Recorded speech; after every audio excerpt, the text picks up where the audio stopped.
Instant reaction from President Trump tonight, tweeting this: presidential harassment. That's it.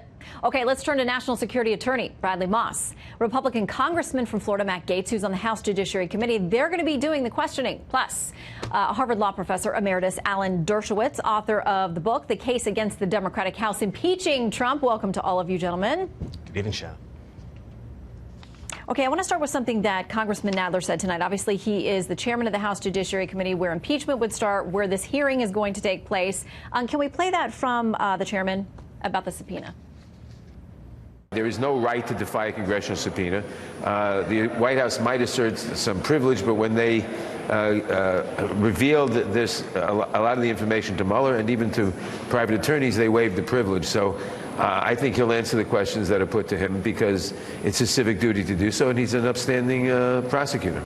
Okay, so they've reached a deal here. Did you know about it before the subpoena went out? No, it was just a week ago in the Judiciary Committee when I asked Chairman Nadler whether he intended to subpoena Robert Mueller, and he said he would not answer at that time. So I hope we're not in store for impeachment by surprise, as this seems to feed into the elements of the Democratic Party that are more focused on President Trump and sort of relitigating the Mueller report than in dealing with the humanitarian crisis at our border or dealing with many of the other challenges that I think a lot of swing district Democrats would like to be working on at this time. All right, Professor Dershowitz, to the legalities of this, their Chairman Nadler said, you know, you can try to exert different privileges, but these people have talked to Nadler and to Mueller, and because of that, we may be into probe into some of those conversations. Your take? Well, the irony is that precisely what Nadler wants to ask Mueller about, Mueller can't answer. He can't answer any questions about why he didn't recommend prosecuting President Trump, why he didn't recommend prosecuting people who weren't prosecuted. Justice Department regulations and traditions say once a prosecutor decides not to prosecute, that's it. He keeps his mouth shut. What he can answer questions about is what's not necessarily in the report, namely the Steele dossier, the failure to properly inform the FISA court, the reasons why certain people were put on his investigating committee. Those are all appropriate. So in the end, I think the Democrats are going to see this backfire. The questions they want to answer, Mueller will never answer.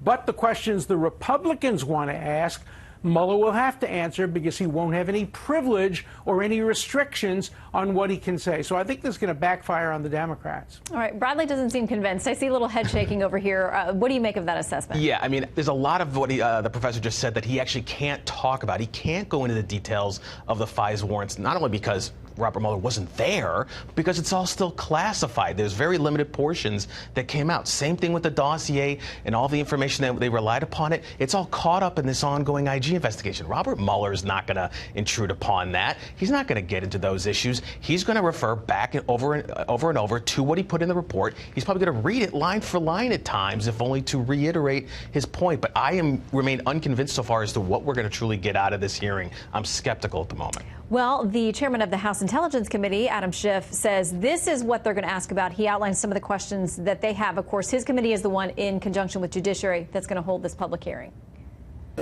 We have any number of questions about the counterintelligence investigation and the role of the counterintelligence agents within his team, to questions about some of the prosecutorial decisions that were made. We have fact questions about some of the statements that are made in the report. So there are any number of issues that we wish to cover with him. All right, Congressman, what questions are you going to have? Because you're going to get to sit there and ask some as well.